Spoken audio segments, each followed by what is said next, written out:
Festo, habari za majukumu? Habari ni njema, habari ya hapa studio. Hapa ni njema pia, za toka siku ile tumeachana hapa. Ni njema, Mungu ni mwema, kazi zinasonga mbele. Sijui kwa upande wenu. Huku kama unavyoona kazi zinaendelea, na tunashukuru kwa kuungana na sisi siku nyingine tena ya leo. Tuzungumze na majirani. Naam, Festo bwana ni mkufunzi wa masuala ya fedha pamoja na uchumi ambaye ameidhinishwa kabisa na Benki Kuu ya Tanzania kuweza kutoa hii elimu. Yes. Ni mwandishi pia wa vitabu. Ameandika vitabu vingi vinazohusiana na masuala ya uchumi, fedha na elimu ambazo zinahusiana na haya masuala ambayo tunakaa pia hapa leo na kuyazungumza. Yes. Tulizungumza kuhusiana na uwekezaji. Somo likawa tamu, refu na lina maswali mengi. Yeah. Kiasi kwamba hatukumaliza, tukayajumuisha tu ishia tulipoishia. Yeah. Kwa hiyo leo tutaendelea katika sehemu ya pili. Yes. ya uwekezaji, tena tukijikita kabisa katika sehemu salama. Yes. za kuanza kufanya uwekezaji. Yes. Karibu sana Festo. Nashukuru sana. Labda tuanzie kwenye msingi kwa wale ambao hawakuwepo kwa kipindi kilichopita. Tulisema uwekezaji ni swala zima linalohusiana na kuweka fedha sehemu ili izae matokeo au ikupe faida. Lakini pia tunaiwekeza kwa ajili ya matokeo au manufaa ya baadaye, kwa sababu kuna tofauti kati ya biashara na uwekezaji. Biashara tunafanya mzunguko ili tupate faida ya ya papo kwa papo, lakini uwekezaji ni lengo kubwa, ni kwa ajili ya kesho au kwa ajili ya future au kwa ajili ya vizazi vya baadaye. Sasa tukagusia maeneo ambayo ni matano muhimu sana kuzingatia kwenye eneo la uchumi. Tukasema kwamba uchumi unaanzia kichwani, akili. Tukazungumzia eneo la pili baada ya kujenga uchumi kichwani ni kwenye upande wa kipato. Lazima uwe na chanzo cha kipato. Tukasema baada ya kupata chanzo cha kipato, jifunze eneo la tatu ambao ni kusimamia, kudhibiti matumizi yasiwe yanakusababishia fedha inapotea yote. Unasimamia na kulinda fedha yako. Na eneo la nne tukazungumzia ni uwekezaji, ambao lengo la uwekezaji ni kutupeleka kwenye kitu kinachoitwa uhuru wa kifedha. Na kwa wale ambao pengine wanaweza akawa hawatambui uwekezaji unatupelekea kwenye uhuru wa kifedha, na uhuru wa kifedha ni jambo gani? Uhuru wa kifedha ni pale ambapo unaweza ukawa umeweka fedha sehemu na ile fedha ikawa inakufanyia kazi na inakupatia faida, ambayo hiyo faida inaweza ikaendesha maisha yako hata wewe usipofanya kazi. Nairudia hii. Sikilizeni kwa makini majirani. Tunapozungumzia uhuru wa kifedha ambao ndio tamanio la kila mtu. Naam. Ni pale ambapo unakuwa umeshafanya uwekezaji, umeweka fedha sehemu ambako inazaa faida, na ile faida inatosheleza kuweza kukufanya uishi maisha ya kupata mahitaji ya muhimu na mahitaji mengine hata pasipo kulazimika kufanya kazi. Huo ndio uhuru wa kifedha. Ina maana hakuna uhuru wa kifedha pasipo uwekezaji. Kwa sababu uwekezaji ni fedha inafanyia kazi. Ila biashara nyingine wewe ndo unaoifanyia kazi fedha ili iweze kupatikana. Ndiyo. Kwa hiyo kutoka kwenye kuifanyia kazi fedha ili ianze kukufanyia kazi, unachukua fedha kutoka kwenye kile kitu unachokifanya au chanzo chako cha kipato, unaitenga baada ya matumizi au baada ya kuipata, unatenga matumizi na ile akiba. Ile akiba unaenda kuiwekeza sehemu ambako leo ndo tutaangalia ni maeneo gani ya kuwekeza.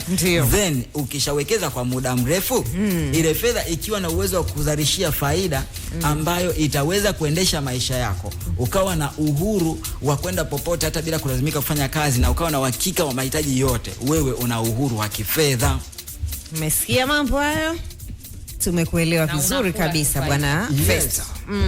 Yes. Kwa hiyo tuanze sasa msingi wa maeneo ya kuanza kuwekeza kwa mtu ambaye kweli anataka kufikia uhuru wa kifedha. Mwenye nia. Yes. Kwa sababu inaanza na nia ya ndani.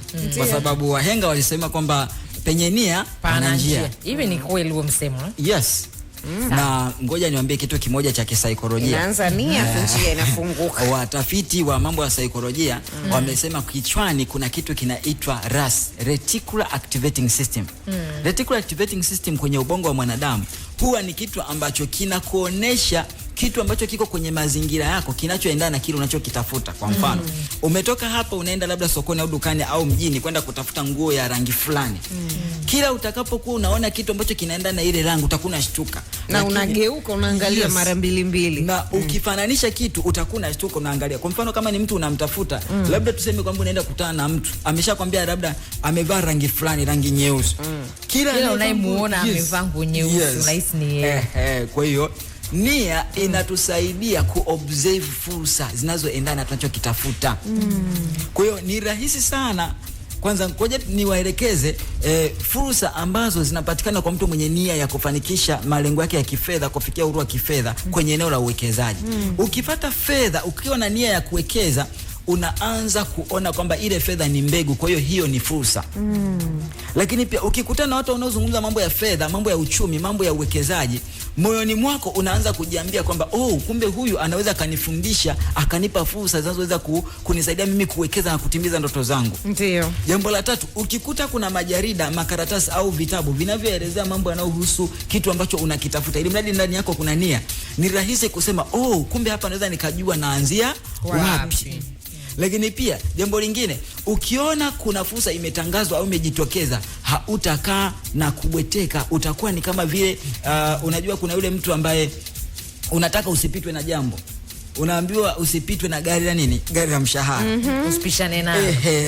Kwa hiyo ukikutana na fursa yote, kwa mfano kuna mtu anaweza kuambia anauza kiwanja kwa bei rahisi, kwa sababu ndani yako nia ipo, ni rahisi wewe kuichangamkia. Lakini ndani yako kama hakuna nia, hautaona kama vile ni fursa. Fursa, okay. Kwa hiyo fursa inakuja kwa mtu aliyejiandaa. Ndio maana anakuambia bahati haiji mara mbili. Lakini wengine wakaenda mbali zaidi, wanakuambia bahati maana yake ni maandalizi yanapokutana na fursa, ndio tunaita bahati.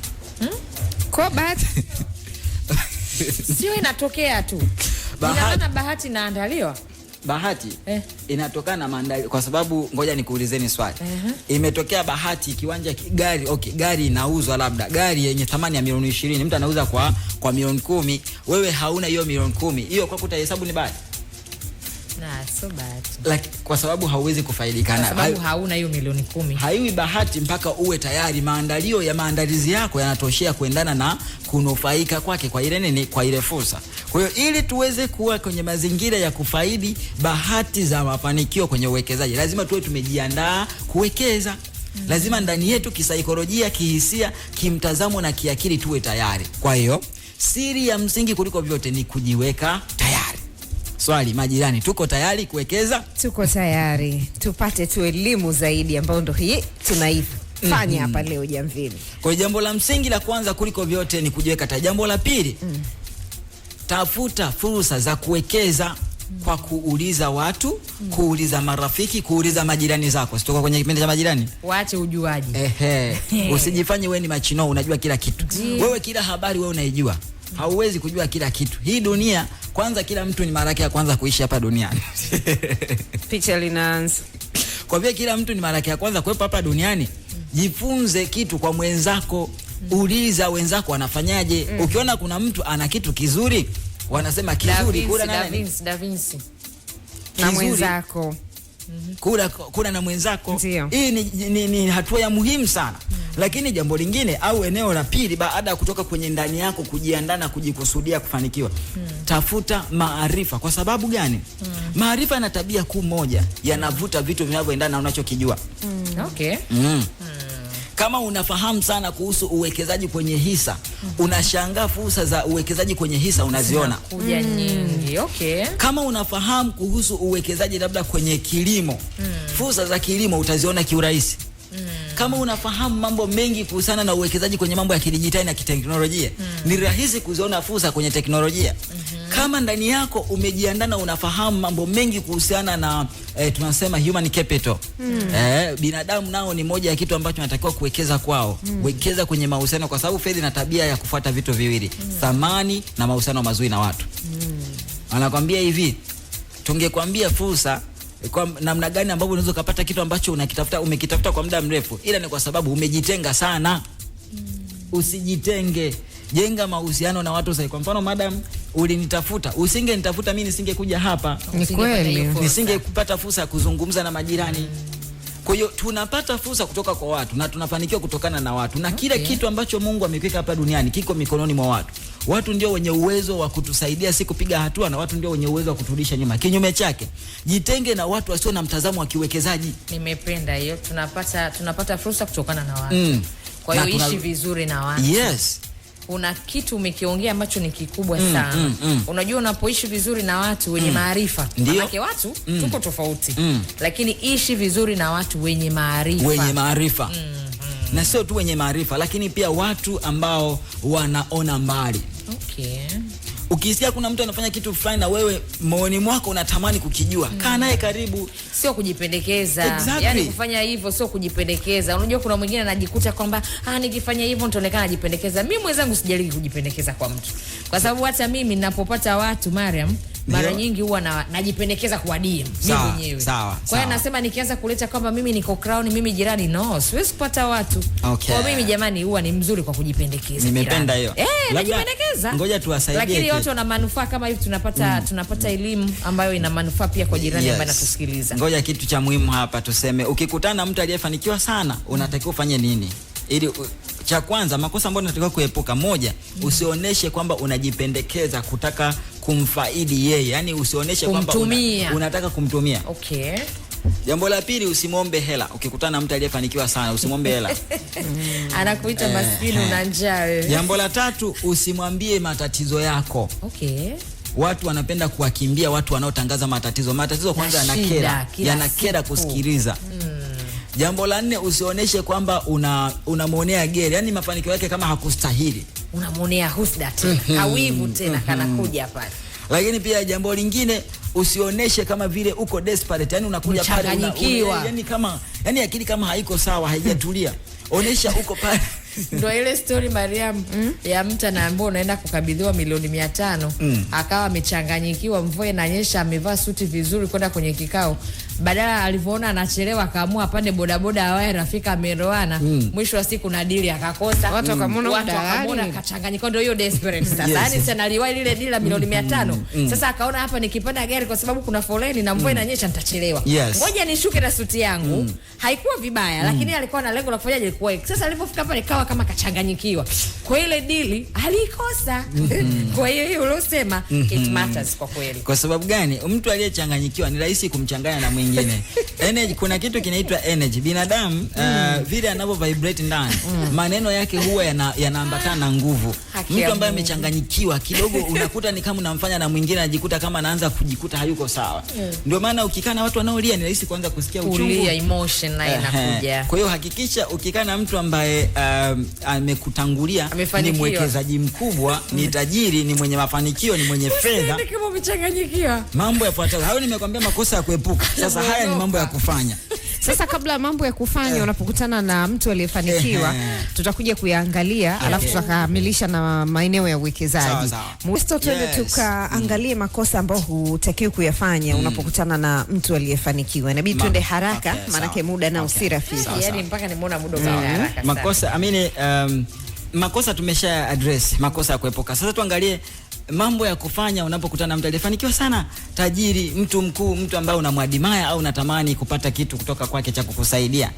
Tumesha sema usimwombe hela. Jambo la kwanza, usiongee sana.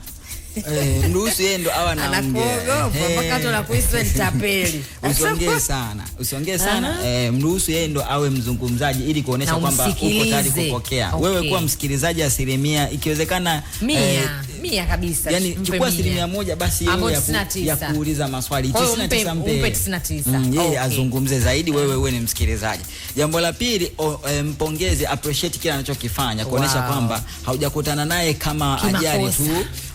Umekutana naye na unajivunia kwa nia njema na una appreciate. Yani unaheshimu nafasi yake, unaheshimu pale alipo, unaheshimu anavyovifanya. Maana yake hajapata kwa bahati.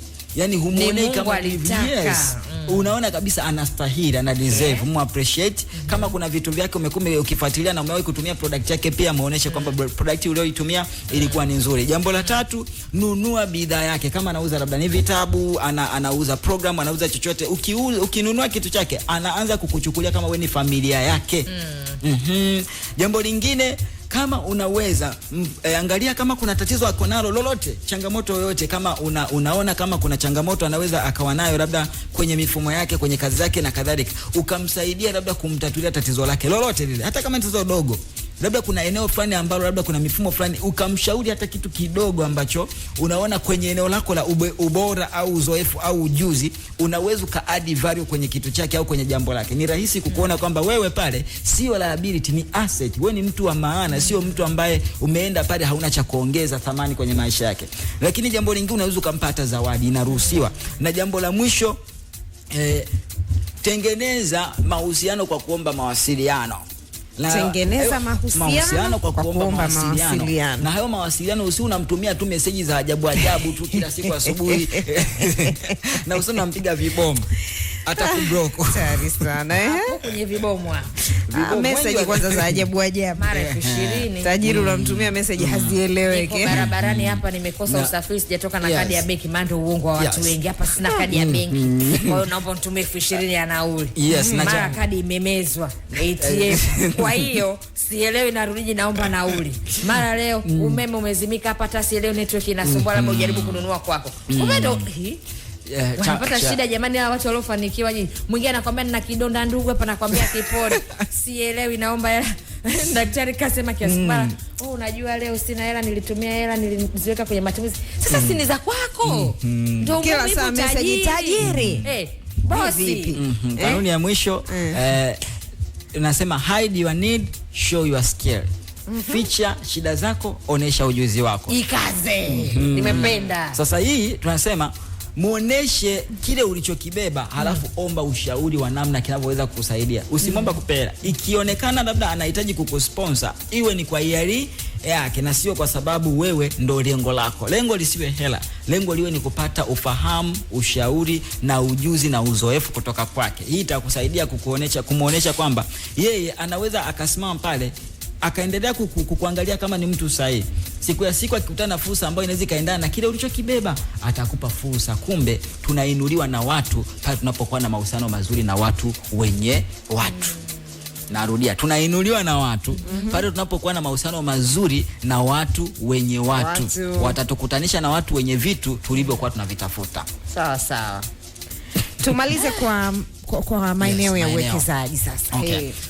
Eneo la pili tumeanza eneo la ndani kuwekeza kwenye maarifa. Eneo la pili unaweza ukawekeza kwenye chanzo chako cha kipato. Kabla biashara haijakuwa, usichukue fedha kwenda kuwekeza sehemu nyingine. Hata kama wataalamu tunazungumzia kuhusu kuwa na vyanzo vingi vya mapato, si vizuri kuchukua mtaji wako wa chanzo cha mapato A ambacho bado kinajitafuta, hakijaimarika, hakijakuwa, unachukua unaenda kuwekeza maeneo mengine. Hapana. Kuza kwanza kitu cha kwanza, kiimarike kwanza, ndipo baadaye kikisha chanua utachukua ile matunda kwenda kuyapanda kwenye eneo la pili au eneo la chanzo B au secondary source of income. Chanzo cha awali cha mapato kinatakiwa kiimarike kwanza, kiwe thabiti, ndipo uanze kutawanya mbegu. Usitawanye mbegu kabla chanzo cha mapato cha kwanza hakijaimarika. Eneo la tatu ambao unaweza kuanza kufanya uwekezaji, tunasema ni kwenye mifuko ya uwekezaji wa pamoja.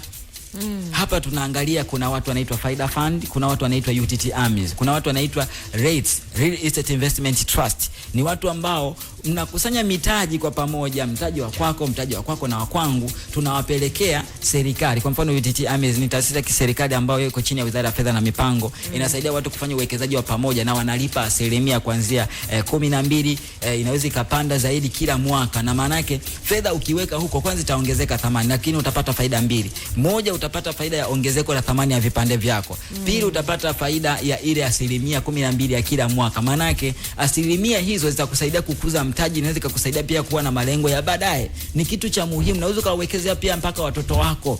Majirani hapa kuna watu wana watoto, hakikisha unawatengenezea future watoto wako ili maisha yao ya baadaye yaweze kuwa murwa na burudani kabisa. Inawezekana kwa sababu sisi hapa tuko mwaka wa mbele. Ndio maana na mwaka wa mbele tunautengeneza kwa kuwekeza. Hakika. Yes, lakini pia eneo la nne ambao tunaweza tukawekeza ni kwenye hisa. Hisa ni sehemu ya umiliki wa kampuni au taasisi au biashara. Maana yake soko la hisa la Dar es Salaam linasaidia watu kufanya uwekezaji. Wewe unaenda pale kwenye hilo soko kupitia, unaweza kutumia application, unaingia Play Store au App Store, una download application ya DSE, halafu unajisajili hapo, unaanza kununua hisa kuanzia hisa 10 ambayo kwa hisa zenye ambazo zimepanda kidogo unaweza kukuta hata 28-30 unanunua hisa zako 10 na unachile, unatulia kidogo.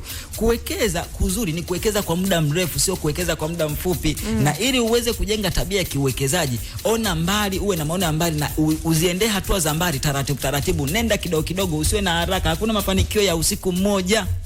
lazima majirani wakubali na kumbuke na waelewe kwamba uwekezaji mzuri wenye mafanikio makubwa sio uwekezaji unaotaka kupata utajiri wa siku moja. Hakuna utajiri wa siku moja. Tupo mwaka wa mbele.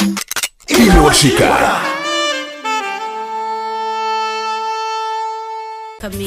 miaka mingi. Nini ambacho kinakuweka pale? Kwa sababu wasanii wa taarabu bwana, mnaimba sana ndondo, ukiongezewa 5,000 unahama na bendi. Unaijua ndondo? Ndondo ni mtu anaimba hapa, anaimba pale. Yaani kila bendi unamkuta anaimba. Haieleweki, ana kitu maana bendi maalum. Ile wenyewe wanaita ndondo. Sasa Mwajuma amedumu miaka mingi, ndio maana nataka nijue siri ya wewe kuweza kudumu miaka mingi. Watu wa taarabu tunajua mna maneno mengi na kunjiana. Huyu mwenzako akipewa nyimbo umefanya mazoezi kakukuta basi nongwa. Anatumwa njiwa peleka salamu. Asubuhi unamkuta njiwa na kibarua chake kabisa. Nini ambacho kimekuweka muda mrefu Bongo Stars? Bongo Stars kilichoniweka muda mrefu ni uvumilivu. Naweza kusema uvumilivu kwa sababu kwanza ukiwa katika bendi au sehemu ya aina yoyote na kukutafutia ni kibarua chako ambapo unafanya mdomo mkono wako kwenda kinywani upate riziki na watoto wako. Unatakiwa uwe mvumilivu. Uvumilivu ndio kitu kikubwa ambacho mpaka leo hii Mwajuma Kidoti bado niko Bongo Stars na nitaendelea kuwepo Bongo Stars. Una jumla nyimbo ngapi hapo Bongo Stars Modern Taarab? Bongo Stars mpaka sasa hivi na nyimbo 3. Nyimbo 3. Nyimbo ya kwanza? Ya kwanza Ujamaa Shari.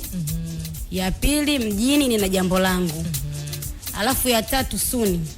Unaambiwa udugu una mambo. Hebu tuambie Mjini Una Jambo Langu ni, hebu tupe mashairi kidogo hapo. Maana tumeyasikia tu kwa mbali. Mjini Nina Jambo Langu. Maana tumeshasikia nalinda brandi, kamdomo, mjini hakuna kuogopana. Sasa hivi mambo ni oya. Mjini Nina Jambo Langu. Mjini Nina Jambo Langu. Tupe vionjo bibi. Mie mwenzio najiweza. Ninachawa mixa wapambe. Wewe shopping yangu Uingereza. Wacha bwana. Siva hivi jora vya na Rung'ombe. Wewe uogopi. Mie mwenzio najiweza. Ninachawa mixa wapambe. Kila kona baba. Shopping yangu Uingereza. Wewe siva hivi jora vya na Rung'ombe. Viwanja vyangu utikwato na kula bata fumba na verde. We umechunda hauna kipato umefulia kacheze rede. Hilo wasanii wa taarabu mna maneno sana. Umeenda kama njia za Mwana Hawa Chipolopolo. Yaani the way ambavyo anaimba. Kama Mwana Hawa Chipolopolo. Ndio. Ushindani unauonaje sasa hivi? Manake taarabu kama imerudi tena. Mambo yamekuwa ni mengi. Ushindani uko vipi kwa upande wako? Ushindani mkubwa. Na ndio maana tunapambana Bongo Stars na meneja wetu Haruna Hussein anapambana kuhakikisha kwamba na sisi hatukubali kushindwa. Kwa lazima na sisi kwenye mapambano tupo tunapambana. Mnapambania jambo letu. Tunapambania jambo letu. Na ndio tunakwambia Mjini tuna jambo letu. Ndio maana. Tupo nyuma sisi. Ametunga nani huo wimbo? Mtunzi Sini Bachelor, Sini Masauti. Muziki nani ameingiza? Muziki pale kwenye kinanda, kwenye solo kuna Matole. Kwenye kinanda kuna Kalikiti Moto. Kwenye bezi siku nyingi naye Musa Mipango. Ni wale Musa Mipango. Ni wale wapigaji huwa ni wale kina Musa Mipango. Mimi nimeanza kuwasikia miaka hiyo. 5 Star pia alipiga Musa Mipango alipiga 5 Star Musa Mipango. Matarajio yangu makubwa amchambani huko. Sisi kwa wenyewe mnapojua kuchambana. Humo ndani kwa ndani. Wanapenda kuchambana kama nini? Hivi kwa nini? Hamna, sijajua kwa bendi nyingine lakini kwa sisi Bongo Stars, kwanza sisi Bongo Stars ni familia. Kweli. Tunaishi kindugu. Shida ya mkurugenzi senior ndio shida ya kwangu mimi Mwajuma Kidoti. Shida ya meneja ndio ya Matron Salma Mikausho. Shida ya Mwanamisi Pogora, yani tuko hivyo tunaishi kindugu. Kwa hiyo sisi hapa toka miaka iliyopita mpaka sasa hivi tuko pamoja. Hakuna. Yani mambo ya purukushani hakuna. Sisi ni ndugu. Kwa hiyo tunaishi vizuri tu. Kuna mtu ananiambia Mariam, kama huna wivu hebu muulize mgeni kaolewa. Anaitwa Tobias Peter Kinyengo. Ana watoto 3, kaolewa. Mtoto wake huyu alikuja naye na miaka 2 kunaye hapo nje. Kaolewa. Nimeolewa jamani na mume wangu anaitwa Mr. Segu Segumbo. Mpo. Ni mmoja tu, icon from Tanga. We, mtoto akitanga kuchanganya. Hivi ni kuna na Mwakitanga unajua mahaba? Mwajuma. Hiyo siri ya mtungi. Tuambizane maana siri zako wote tuko sisi ni masingo. Anaogopa nyangunya. Anaogopa nyatu. Hatuna waume. Kwa hiyo unaweza kutuambia ukute tumeshapewa application na Mwakitanga huko. Tukaa tunaogopa, tunajua anaguba. Tuanze kuchekesha. Sikia siku nakwambia ile kabila. Nakwambia kuna kabila anakwambia Umi analisema wape kusikia. Sasa Umi ndo narudi kule kwenye uvumilivu. Yaani ya gubu lake, shida zake, yani achana naye. Mwanaume mwenye gubu bwana anasumbua. Mimi naweza, mbona mpaka leo nipo kwa 9 huu. Ujiulize wivu amfuatani huko. Wivu kawaida. Yeye akienda kwenye kazi zake na mimi niko nyuma. Bwana anataka kuna Bongo Stars ikipiga show, mume wangu yuko nyuma. Ili silisemi maana nitachambika mpaka nichanganyikiwe. Tumtafute kabila moja Tanga. Tumtafute Juma. Juma ripota wetu wa Tanga Umi.